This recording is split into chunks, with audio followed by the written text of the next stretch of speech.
I had informed everybody in our communities here that they could either testify by in person on this Zoom, or they could send the testimony.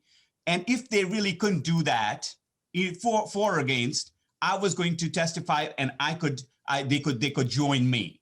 Because as you understand, the process of testimony, of providing a testimony is new to many, and many are unable to devote this much time.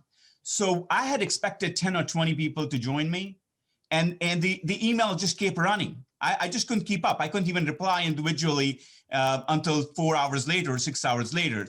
And it is across the cross section of our entire community of Greenwich, Stamford, and somewhat in other towns. But primarily, and I would get them from my neighbors. I would recognize so many streets, people I see all the time, people who I might know but never have communicated with me on a political issue or a issue of government. So this is across people who live in houses which are across the economic the cross section, definitely across age groups. I have 24-year-old who wanted to join me, and an 88-year-old. So you see the whole cross section, men and women equal.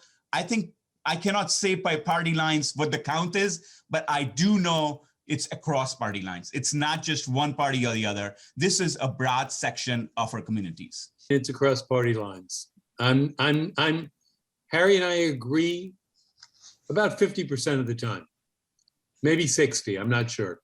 But I can tell you, I've got a housing stock that is both, it's an expensive housing stock. It's a low mill rate, so therefore the property values are high.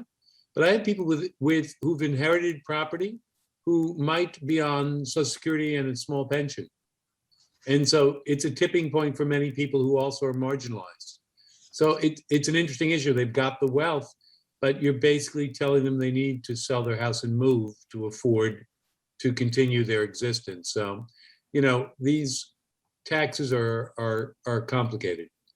So unfortunately, well, like I said, like Harry and I don't always agree. I'd have to say that on something like this, it's problematic, particularly in Fairfield County.